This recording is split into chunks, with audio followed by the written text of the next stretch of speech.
유튜브로 이렇게 올려놓고 하니까 가끔 그런 분들이 있어요. 댓글로도 그렇고 어떤 분들이 사도신경의 그 뭐라 그러더라? 사도신경의 뿌리도 모르면서, 그러니까 사도신경이 굉장히 잘못됐다는 거예요. 사도신경이 굉장히 잘못된 건데 뿌리도 모르면서 뭐 이렇게 한다 뭐 이러면서 이제 약간 뭐 좀 비판하는 그런 댓글을 쓴 분도 계신 것을 제가 봤어요.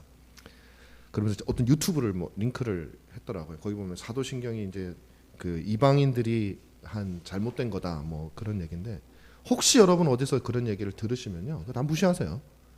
다 그냥 그 들을 필요도 없는 얘기고요. 사도신경이 물론 이제 제가 처음 할 때 말씀드렸지만 무슨 사도들이 한 문장씩 해서 그런 건 아니에요.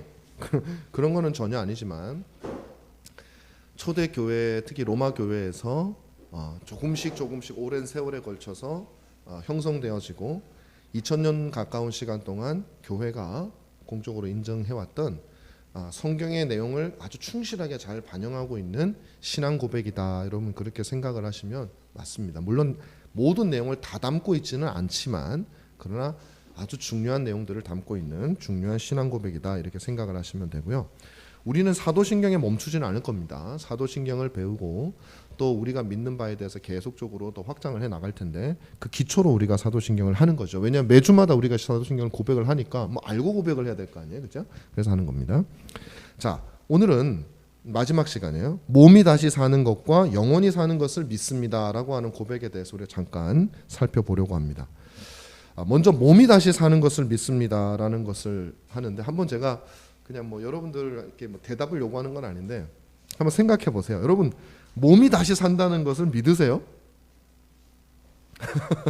우리가 뭐 다 그냥 뜬구름 약간 뭐 개념적인 건 믿기가 쉬워요. 예수님이 우리를 구원하신다더라 나중에. 근데 그 구원의 개념은 개념이니까 해석하기에 따라 다르거든요, 사람들이. 그래서 다 믿는 것처럼 보여요. 근데 몸이 다시 산다 이런 거는 개념이 아니라 우리가 딱 그림으로 그려지는 거잖아요. 육신이 다시 사는 거니까. 이때 사람들은 고민을 해요. 안 될 것 같은데 왠지. 뭐 이런 생각들을 하거든요. 여러분들은 몸이 다시 사는 것이라고 하는 이 진리를 믿으시느냐. 그리고 이런 생각도 합니다. 아니 그냥 우리가 영혼이 중요하다면서요. 죽으면 육신은 땅으로 가고 영혼은 살아있다면서 눈에 안 보이니까 있는 걸로 합시다. 그 영혼이 뭐 영혼이 산다, 뭐 영혼이 뭐 천국 간다, 이건 믿어지는데 굳이 뭐 육신이 꼭 부활하고 막 그래야 됩니까? 이건 좀 불신자들에게 설득하기도 좀 힘들고 뭐 이런 생각이 좀 들고 나도 잘 안 믿어지고 뭐 그럴 수도 있어요. 여러분 성경은 근데 분명하게 우리에게 말을 합니다. 우리의 육신이 다시 살게 될 것이다. 여기 데살로니가전서 4장에 그렇게 분명하게 얘기를 하고 있어요. 자, 몸이 다시 산다는 말의 의미가 뭐냐? 여기서 말하는 몸은 뭐냐면요, 육체입니다. 육체. 영혼이 다시 산다는 것이 아니에요. 여러분의 육신이 다시 사는 거예요. 오늘 아침 뉴스를 잠깐 봤더니 중국 어딘가에서 한 1500년 전에 두 남녀가 이렇게 너무 다정하게 끌어안고 있는 유골이 발견이 됐어요. 근데 그게 너무 신기하더라고요, 진짜.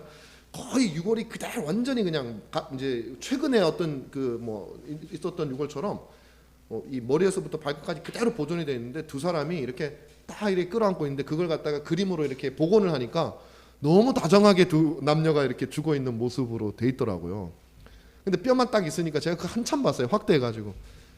야, 참 이 그림을 보면 이렇게 예쁘고 잘생기고 한 사람들이 이제 저 속에 들어가고 나니까 해골만 나와가지고 이제 있는 거예요. 참 희한하다.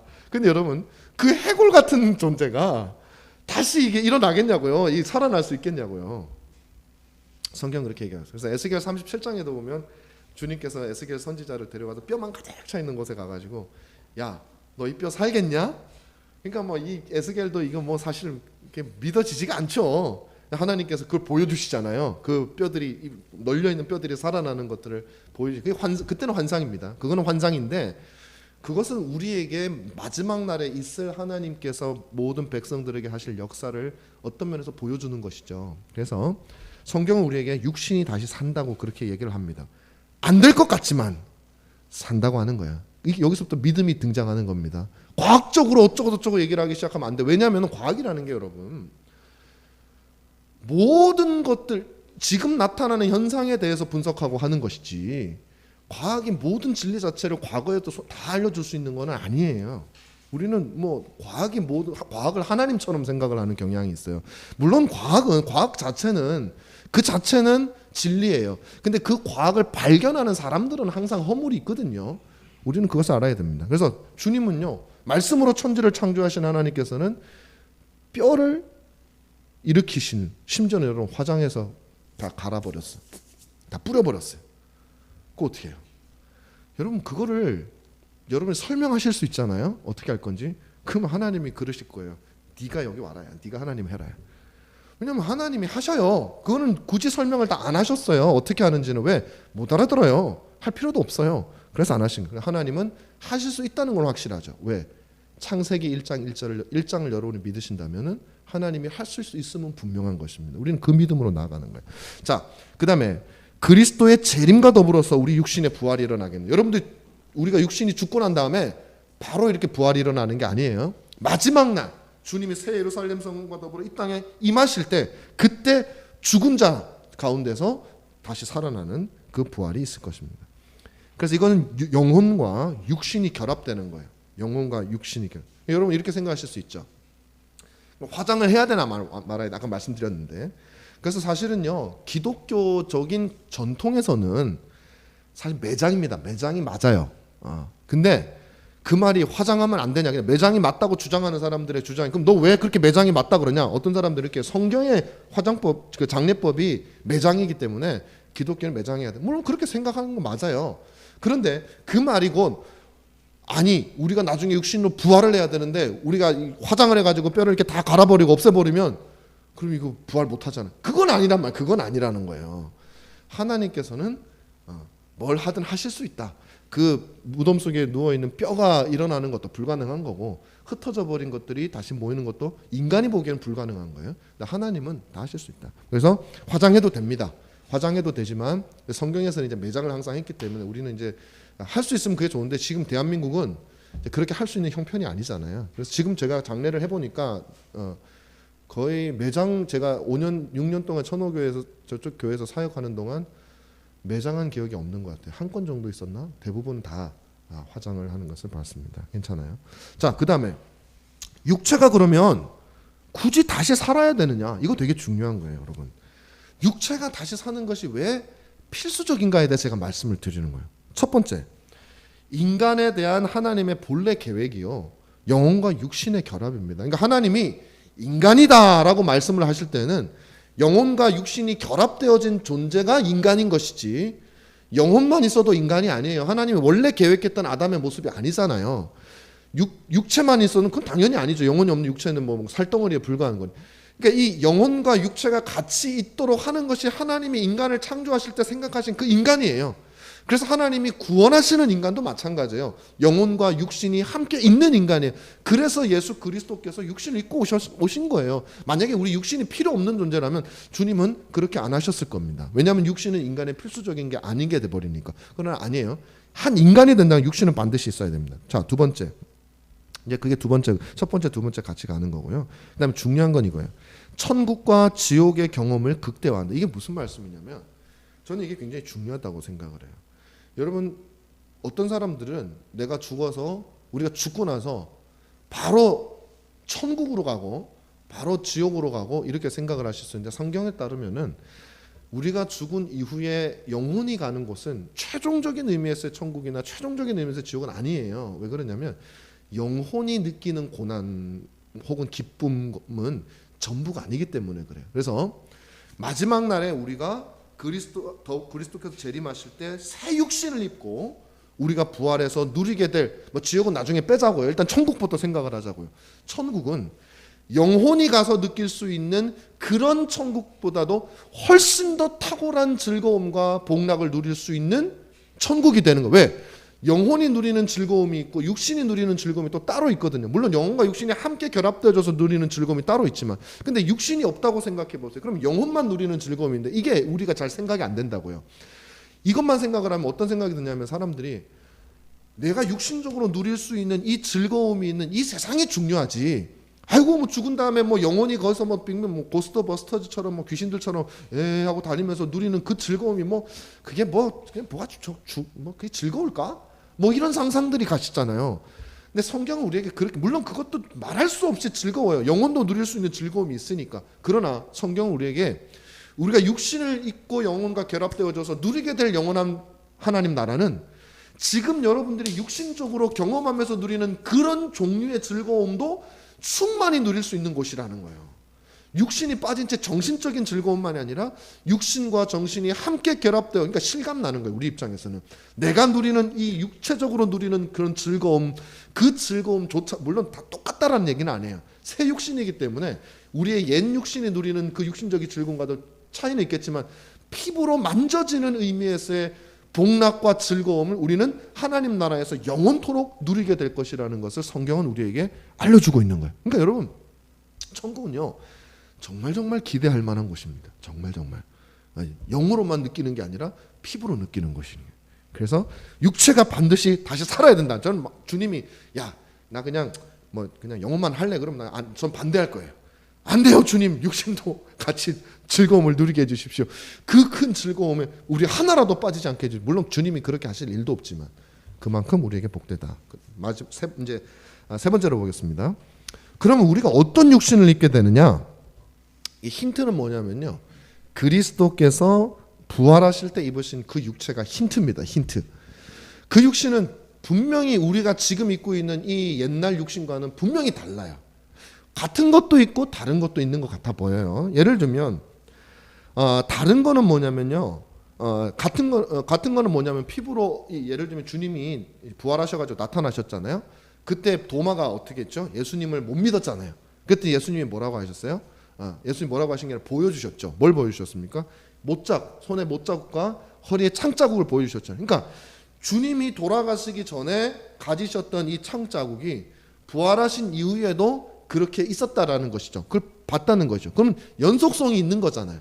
근데 또 불연속성은 뭐냐면요, 주님이 그 제자들이 있는 집에 문이 다 닫혀 있는데 주님이 들어오셨어요.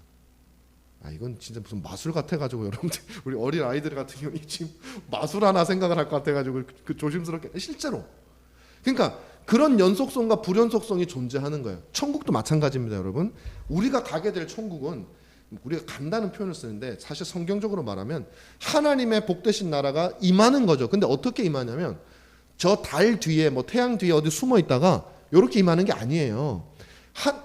최종 천지를 창조하신 하나님께서 재림하실 때 최종적으로 주님께서 영원토록 누리게 될 온 우주를 주님이 재편하게 되시는데, 그것은 지금 이 방식으로 어떻게 될지 아무도 알지 못하는 거예요. 태양이 지금 이 모습대로 존재할지 어떻게 될지 모르는 거예요. 분명한 사실은 그 최종적으로 변현된 그 우주 가운데서 주님의 새 예루살렘성이 이 땅에 있는 것과 이렇게 이 땅으로 임하는 방식으로 임하게 된다. 그래서 온 세상이 새로워지게 되는 거예요. 그게 이미지처럼 그려진 것일 수도 있지만 분명히 성경은 우리에게 그렇게 얘기하고 있습니다. 그래서 마치 어떤 면에서는 우리가 지금 살고 있는 모든 것이 우리가 천국을 간다 해버리면 그렇게 되는 거예요. 간다 해버리면 우리가 있는 건 싹 아무 필요도 없고 쓰레기가 되는 거죠. 그리고 새로운 어디가에 쏙 들어가게 되는 거잖아요. 천국은 그게 아니에요.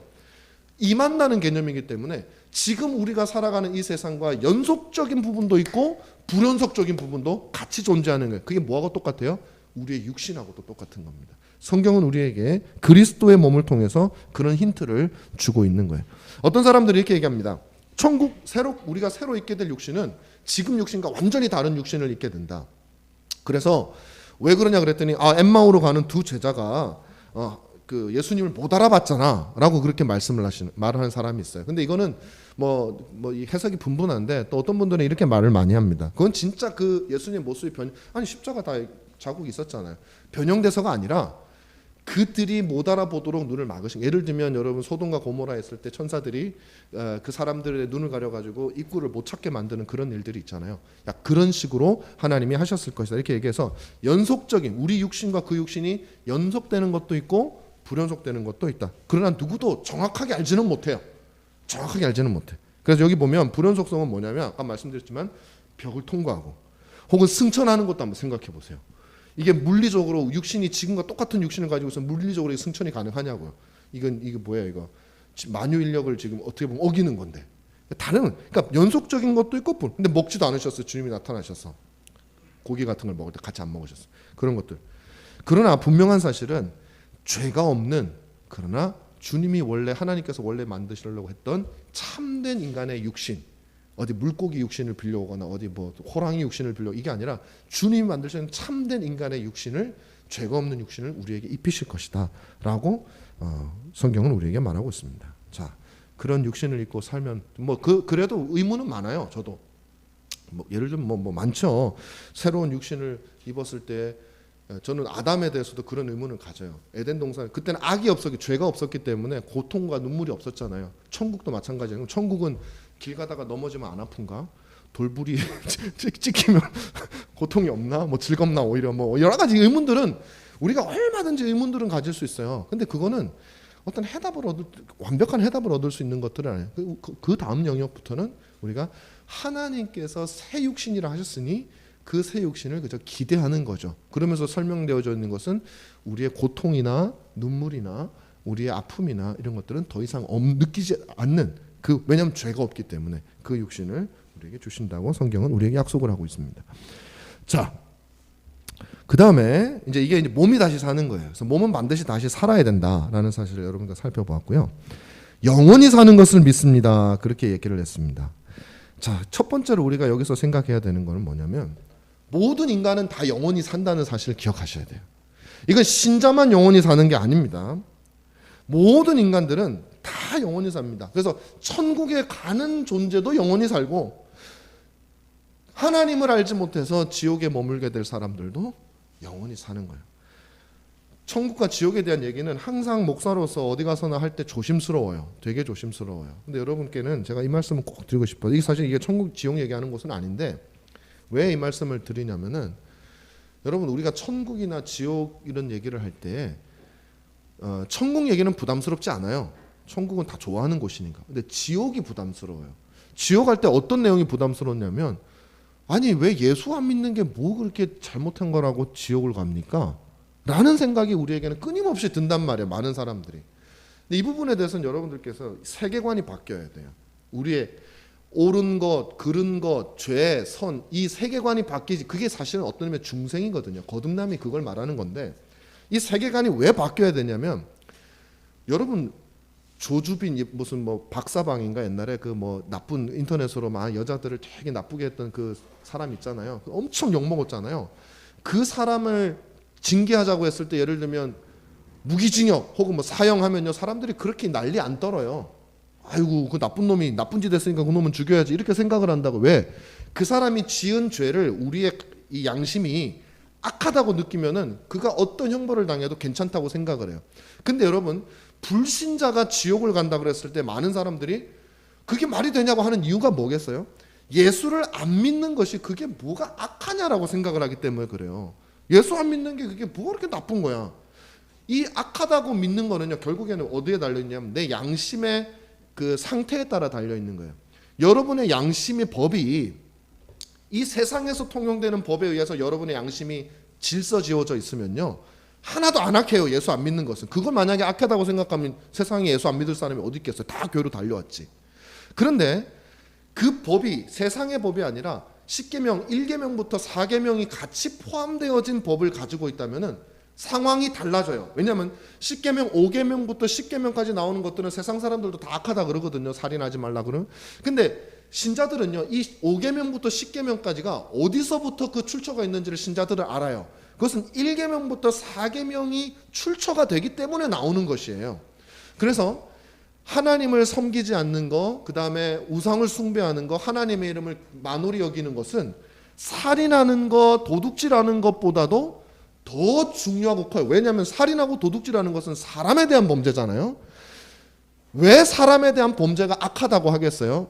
인간이 만물의 영장이기 때문에 그런 것이 아니에요. 오직 인간에게만 그 귀하신 하나님의 형상이 인간에게 있는데, 그 하나님의 귀하신 형상을 해하는 것이기 때문에 5계명부터 10계명까지가 죄가 되는 거예요.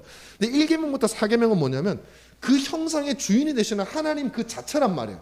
그러므로 5계명부터 10계명까지가 죄라고 생각을 한다면 1계명부터 4계명을 어기는 것은 이 죄보다도 말할 수 없이 큰 죄악이 되는 것이에요. 근데 이걸 바뀌기가 힘들단 말이에요. 왜냐하면 내가 이 땅에서 인간이 최고야, 뭐 우리 삼강오륜 이런 게 최고야, 우리 전통적인 가치관 이거에 내 양심이 길들여져 있기 때문에 그런 것들에 대해서 막 화가 나는데, 하나님을 섬기는 게 죄야, 섬기지 않는 게 죄야 그러면 그게 뭐야? 이렇게 된단 말이에요. 그래서 우리 양심을 어떻게 트레이닝을 시키느냐, 훈련시키느냐가 굉장히 중요한 것이에요. 성경은 우리에게 말합니다. 이 모든 세상의 가치, 중요한 것, 중요하지 않은 것, 이 가치를 근원을 올라가면 모든 가치는 바로 하나님에게서 나오는 거예요. 하나님에게서. 어떤 것이, 그게 부모든 아니면 뭐든. 그러므로 하나님을 인정하지 않고 하나님이 명하시는 것을 거부하면서 살아가는 그 자체가 성경은 뭐라고 얘기합니까? 악인이라고 얘기를 해요. 시편에서 악인은 그렇지 않으며라고 할 때, 악인이 막 우리가 생각할 때 인간적인 도덕적인 잘못을 범하는 악인이 아니라 하나님을 멸시하는 자들을 악인이라고 부르는 거예요. 이게 신자와 이 불신자의 제일 큰 차이예요. 그래서 이 모든 인간이 영원히 사는 거는요, 하나님의 무한하신, 수학적으로 무한하신 하나님의 공의를 찬탈한 사람에 대해서는요, 그 공의에 대한 무한한 형벌이 주어지는 게 정의로운 거예요. 근데 여러분, 사람이 그냥 잘못했어요 훅 하고 죽어버린다면 그 벌을 갖다가 다 못 주는 거잖아요. 그 하나님의 무한하신 공의를 훼손해서 무한한 형벌을 받아야 되는데 벌 주려고 폼 잡는 얘가 죽어버리고 그냥 모든 게 끝나버렸어. 그러면 그게 정의로운 게 아니에요. 하나님께서는요, 그 무한하신 하나님을 해친 죄가 크기가 무한하기 때문에 그 무한하신 죄에 대한 형벌도 무한해야 돼요. 그게 정의로운 거예요. 그래서 악인은, 그리스도 안에 있지 않은 악인은 영원히 사는 거예요. 살 수밖에 없어요. 영원히 살면서 무한하신 하나님의 공의를 해친 것에 대한 형벌을 받음으로써 하나님의 거룩하심을 빛내는 거예요. 하나님의 공의로우심을 빛내는 거예요. 이게 어떻게 여러분들에게 혹시 오해가 있어 들릴까 조심스럽기는 하지만 그것은 사실이에요. 반면에 예수 그리스도께서 우리를 위하여 그 무한하신 형벌을 받으신 거예요. 십자가에서 단 한 방울도 내놓지 않고. 그래서 그분은 신이셔야 했던 거예요. 한 사람도 아닌 모든 사람들의 죄악을 다 감당해내셔야 되기 때문에. 그래서 우리는 어떻게 돼요? 영원히 사는 거예요. 그분이 영원한 죄를 담당했기 때문에 그거에 대한 반대급부가 영원히 사는 거예요. 만약에 우리가 영원히 안 살면 주님이 항의하실 거예요. 아버지, 내가 쟤들을 위해서 영원한 형벌을 당했는데 왜 얘들이 영원히 복락을 누리지 못합니까? 그래서 우리는 영원히 사는 거예요. 자, 그래서 이거는 단순히 오래 사는 걸 말하는 것도 아니에요. 이것은 질적인 거예요. 영생이라고 하는 것은 아주 복되고 영광스러운 삶을 말하는 거예요. 단지 오래 산다는 차원에서는 신자나 불신자나 다 오래 살아요. 영원히 살아요. 그러나 성경에서 말하는 영원히 삽니다라는 말은 질적인 차원의 문제다. 그래서 복된 삶을 우리가 산다. 자, 그 다음에 인간은 그래서 불멸의 존재다. 제가 방금 말씀드린 거고요. 영원히 산다라는 말의 의미 제가 말씀드렸는데, 영원, 산다 다 있는데요. 영원이라는 거 하나만 여러분에게 좀 말씀을 좀 기네. 예, 말씀을 좀 드리고 할게요.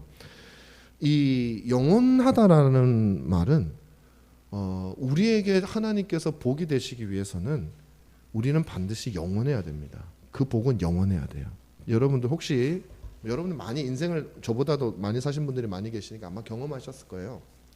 시간이라고 하는 것은요, 아주 우리의 행복을 파괴하는 아주 중요한 요소입니다.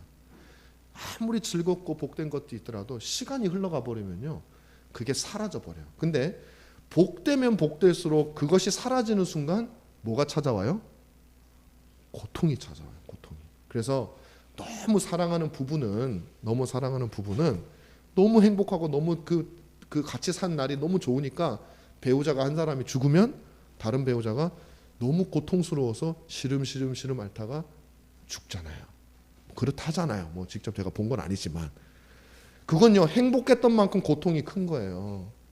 여러분, 만약에 우리의 복락이 영원하지 않는다면, 그것이 짧다면 살아가는 내내 끝날 날 때문에 걱정돼서 인생 사는 게 피곤해요. 행복 자체가 완전할 수가 없어요. 우리들 마찬가지잖아요. 나이가 들기 시작하면 아무리 행복할 수가 없어요. 왜? 죽는 걱정하느라고. 아무리 돈이 많아도 죽을 걱정하느라고, 진시 황제도 죽는 걱정하느라고 인생이 행복할 수가 없어요. 이 영혼이라고 하는 거는요, 여러분의 행복과 여러분의 복락을 완벽하게 만들어주기 위해서는 필수적으로 있어야 되는 거예요. 그래서 여러분, 주님은 우리에게 영생을 주시는 거예요. 영생을. 걱정이 없어요. 끊어질 걱정도 없고 상실의 걱정도 없는 영원한 복락을 우리에게 준다. 그래서 하나님과 더불어 사는 영원히 사는 것이다. 왜 우리가 영원히 사는가? 그리스도와 영원하신 분과 연합되어 있기 때문에 덩달아서 영원히 사는 거예요. 그분이 영원해. 그러니까 우리가 영원히 안 살려면요, 우리를 그리스도에게서 떼놔야 돼요. 그런데 그리스도께서 뭐라고 하시느냐면, 떼 주겠냐고요. 자기 살덩어리를. 내 신부를 신랑이 안 지키겠냐고요. 그래서 여러분들 같이는 그리스도와 연합되어 있는 우리는 영원히 살 수밖에 없는 거예요. 우리가 영원히 못 살게 마귀가 하려고 그러잖아요. 그리스도를 죽여야 돼요. 그 불가능한 일이에요. 그래서 우리는 영원히 사신다. 마지막으로 제가 말씀드렸고, 6번째 마지막으로 그 우리에게 주는 의미만 말씀드리겠습니다. 신자답게 살 수 있는 동기가 됩니다. 영생은요, 우리가 고난 가운데서, 우리가 지금 여러분들이 당하시는 어려운 가운데서 하나님 백성답게 살기 위한 동기가 되는 거예요. 그냥 버티기 위한 동기가 되는 게 아니에요. 이 하나님의 영생의 약속은 하나님 베델로 가려고 하는 사람들에게 주시는 약속이지, 하나님에서 계속 살겠습니다 하는 사람에게 주시는 약속이 아니에요. 그래서 여러분, 하나님의 백성답게 우리가 살려고 할 때에 고난이 오더라도 이 영생에 대한 소망이 있기 때문에 우리는 할 수 있는 거예요. 그게 교회가 그 일을 감당하는 것이고 우리가 하는 겁니다. 그 다음에 두 번째도 마찬가지입니다. 복음을 위한 고난을 감수할 수 있는 용기를 준다. 그리고 지금 여러분들이 또 꼭 복음을 위하기 뭐 그런 게 아니더라도 여러분들이 하나님의 백성이라면 여러분들이 이 세상 속에서 당하는 여러 종류의 고난 속에서도 견딜 수 있는 힘을 주는 거죠. 내가 이것을 견뎌내면 언젠가는 하나님이 나에게 말할 수 없는 영광으로의 날이 있을 테니 내가 이것을 참아내자라는 마음으로 우리에게 견딜 수 있는 희망을 줍니다. 마지막으로 이 영생이라고 하는 것은 오늘날 교회에서 별로 강조하지 않습니다. 많은 교회들이 옛날에 예수천당 불신지옥 이것만 외쳤다고 해가지고 60년대 70년대 우리나라의 민주화 시기나 이럴 때 교회가 아무 소리도 안 했다. 맨날 천국만 얘기하다 보니까 아무 소리도 안 했다. 교회 비판받아야 돼. 뭐 이런 얘기가 많았어요. 그랬더니 80년대 들어오면서부터는 8, 90년대 어떤 일들이 일어나냐면, 우리가 죽어서 누리게 될 영원한 세상에 대해서는 점점 교회가 관심을 안 가지기 시작했어요. 그러면서 뭐에 대해서 관심을 가집니까? 어떻게 하든지 간에 이 세상을 바꾸고 자꾸 세상에 대해서만 관심을, 네 삶을 바꾸고 사회를 윤택하게 하고 여기에만 또 관심을 가지게 됐어요. 근데 여러분, 이 두 가지는 항상 같이 가는 거예요. 성경은 우리에게 분명히 얘기합니다. 우리가 영생에 대한 소망이 없으면 이 세상에서 아까 말씀드렸지만 신자답게 살 수도 없고 지금 내가 당하는 고난을 견뎌낼 수도 없어요. 사랑하는 우리 성도 여러분, 저와 여러분 안에 우리가 영원토록 누리게 될, 그리스도와 연합된 자들이 영원토록 누리게 될 이 영생에 대한 소망이 반드시 있기를 바라고요. 그래서 우리 사도신경 마지막 암송할 때 영원히 살 것을 믿습니다 라고 고백할 때 정말 기쁨 가운데서 여러분 고백하실 수 있는 저와 여러분이 되었으면 좋겠습니다. 제가 기도하고 마치겠습니다.